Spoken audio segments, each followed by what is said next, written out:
Hi everyone, welcome to X's and O's with LeRoy Butler, and we're going to get into this right away. This was at the end of the Kansas City game. Very disappointing for Dom Capers. He thought he made a couple of good calls to stop the Chiefs. They needed to stop the Chiefs, force a punt, get the ball back, and try to win the game. Right. So this was the first of two really bad plays, and I'll start it out here. Basically, the Chiefs are in a base formation. They got their fullback over here and tight end on this side. What happens at the snap is they pull the guard for a running play to the left, and they bring the fullback right behind him. And they're obviously going this direction. So the big thing here, I'll just show it here, is that this guy is going to come in and do what they call a crackback block, right? And his aim is for 42. Morgan Burnett. So show us what happened now that really, this play could have been defensed, but it wasn't. It could have been. I mean, because think about it. You got three defensive backs and all big guys.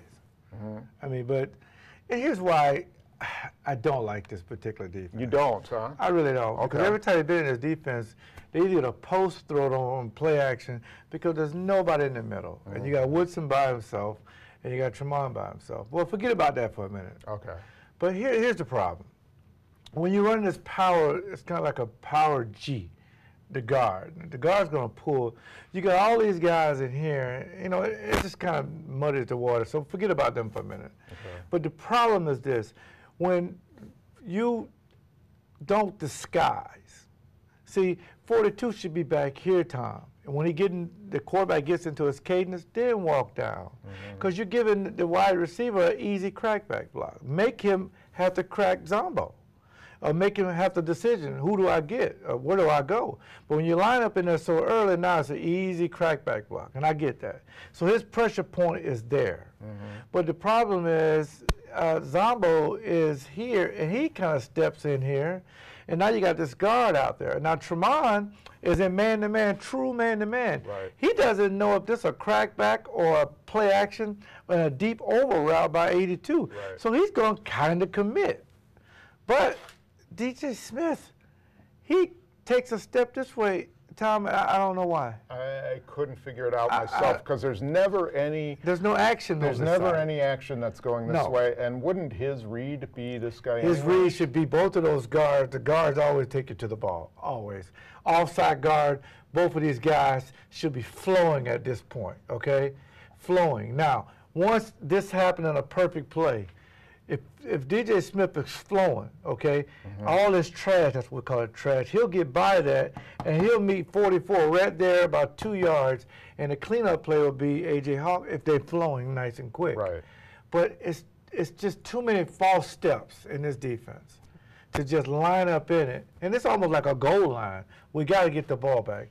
And the next one you're going to talk about, so because people say, well, why is Tremont so deep? Why don't he get up and bump and run? And we'll show you what happens when that happens. Yeah. Now, one thing Dom Capers said was that they have a crackback option, you know, so that if it happens, they're protected. And I believe that it was, you thought it was probably Tremont Williams, that he's got to read this block and then come down and force it to go inside. We have what we call secondary contain and first area contain.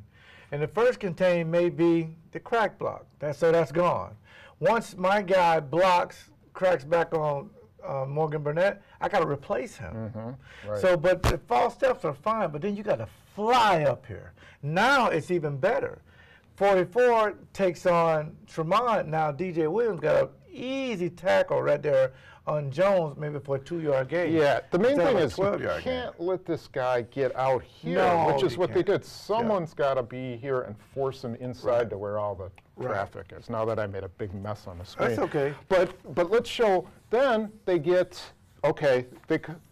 they get another chance because they've got all these timeouts. And the Chiefs come back with almost the same play, only this time and they take the wide out. Right, fullbacks over here. Put the tight end right here. And they put they put both their tight ends over here. Yes. Now Woodson's just out of here with one of the tight ends. And they take this guy out. Now, this time, as you mentioned, they bring Tremont Williams up There here you go. so he can't crack back. Put Woodson over here. Correct block. Right. Yeah, right. Okay. So now, okay, fine. Now you're in true man-to-man. Everything is fine. Mm-hmm. Same play. But This time, okay, so this time the fullback comes out, right. and he's going to block, actually it's the tackle blocks here. He's coming out this way. Right. Now, this is where Zombo was really at fault a lot, right? Well, he thought he was going to get cracked. In his mind, since I Because this looked guy out, did come that way. I look out, I see a short split. He's gonna crack me. So I'm gonna just go down and just kind of give myself up because I'm gonna get cracked. But guess what? The guy never touched him. So that false step that he came down here, that guard was able to get outside of him. Now you got the convoy going. And guess what? If you're gonna use crack rules right here with Baldwin, a big wide receiver, and Tremont, then Tremont followed him in there. And when he cracked 42, this guy almost like he blocked two guys. Yeah. And again, these two linebackers, Smith and A.J. Hawk, they were so close together to where another thing, they did not flow again. They're unblocked. Yeah. Have you ever seen a running play that you don't block the two middle linebackers and you don't make the play? Well, and here's another problem, was that Howard Green got double teamed. Yes. And he absolutely has to hold that double team. Right. But he was right here. Pads were too high, and he got pushed up here, and then that cut off these guys, Right. you know, and they couldn't get to the play. So there was all kinds of bad play on that. That's really, you know, if you're a good defense, you don't make those kind of mistakes, and they're not a good defense right now. And see, Dom Capers is basically playing run heavy. Well, guess what? They're running the ball. It's not play action. I got 8 guys up there to stop the run, and they get 10, 12, 15 yards. It's just crazy because they played it so well on the goal line. You know, on the goal line, they on the 4th and 1. stopped them. Yeah. Yep. So, I don't know. That's the inconsistency of their defense. Right. We're going to look at yet another defensive mishap. This one really bothers you, I know, because being the safety that you are. Well, it'll just teach you some common rules when you play safety, so stay tuned for that.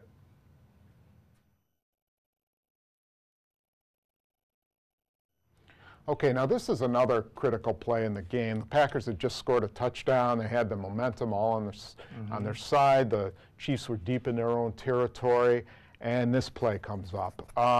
Just to start it out, basically what happens, Packers kind of start in a 2-deep shell, but this tight end goes in motion. This is Leonard Pope, who absolutely crushed Leonard Pope, who runs the 40 in about 4.9. Okay, so he starts right there. And that brings Charlie Pepra up, and they rotate Morgan Burnett here. And what defense does that put them in? Well, it puts them in a deep third. So everybody has pretty much a deep third. You got Tremont, you got 42, and you got Woods. Okay. The only thing they're worried about, I don't want anybody to get deep in my third. Okay, you got 3/3. Now the problem is, Cal Orton, you know, watching film on 42, if I pump fake, which this guy ran a double move. He came up around what we call a sluggo. And 42, Morgan Burnett just took off and vacated the middle. Well, yeah, Orton goes back, and he's looking this direction the whole way. You know, he's like, I'm throwing it there. So now drop him at 42 right there. Yeah, he starts out over here, and by the time he's over done, he's over here. Right. So now Pope comes up the seam.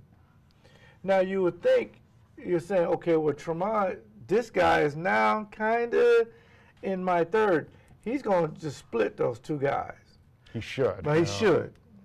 But the problem is, once 42 vacates that middle, it's a beautiful throw right down the seam to Leonard Pope to the tight end.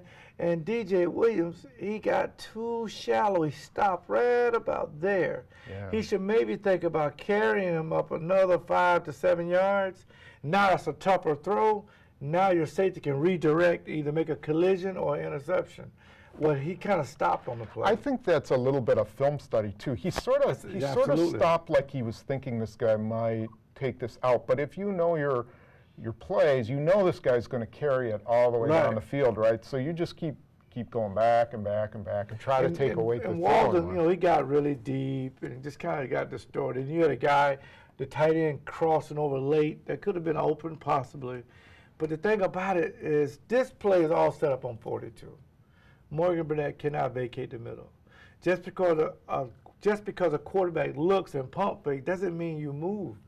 You got enough speed and agility that you can stay in the middle and still make a play. Yeah. Now, if he's still in that deep middle, don't take the play fake, it's still in that deep middle, this is a non-play, and they just throw it to this tight end, dragging all the way across, and it's not a big play. Right, DJ Smith has a shot at making it. Right. Now, tell me how you play, if you were the deep middle guy back when you're playing back in the Stone Age, did you look at the quarterback's eyes? Absolutely. Okay. Yeah, see, the quarterback, he's going to look where he's going to throw, but I never, pump fakes and look-offs never bothered me, because I always said, I'm going to be the deepest guy on the field. The more the quarterback holds that ball, the deeper I'm going to get. And I'm going to make my break based on where his foot is, his feet are. When he sets his feet, he wants to throw, he's not going to just like pump fake and not turn his feet. He has to turn his body to get ready to throw. So you study that in film study. And they played Orton before when he was in Chicago. Mm-hmm. And Denver this year. And Denver, absolutely. So when he pump fakes, he's not really throwing that. It's just to get you out of the middle, which is film study on him. Mm-hmm. So, again, safeties, never leave the middle. It's almost like pilots. You don't leave your wingman. You can't do it. It just causes a lot of problems. It creates what we used to say, Tom, it creates another gap or another third. We only got 3 of them. Now it's come from thirds to quarters, but we only got 3 guys deep, and that's the problem with that. Is this a case of a young guy thinking, okay, I'm going to make a play here because we need a big play, we got them pinned, where in reality, you're trying to get them to have to run as many plays as possible, rather than giving them a big play. If you're going to give them a play, give them a 5-yard crossing route. When you're a ball hawk, you always take fakes. But remember, Robert Francois, he picked this pass off when he was in there. That's a good point. So why wasn't he in there? Yeah, and see, that's the thing. Whenever there's obvious passing downs, you should probably put him in for A.J. Hawk and flip-flop him to the strong side. Or even here, if he's here, he's so good at dropping into zones. He's so long and big wide. And that's how he got his interceptions, one in the red zone and one down the seam. So that's something the Packers have to think about. But for the most part, they're still 13-1. The defense still played good enough for the Packers to win. They only gave up like 19 points. And if you give up 19 points every week, you win a lot of games. But, again, there's no pass rush. I get that, People keep talking about the pass rush, but when you're running this kind of defense, you're running 4 or 5 guys every time to the quarterback, they're going to get blocked. But so you got to keep the integrity of the defense. Right. Okay, great. And so thanks for joining us with X's and O's. And it's sponsored by SyndixMarket.com and WJ Kuhn in Oak Creek. And we'll see you after the Bears game.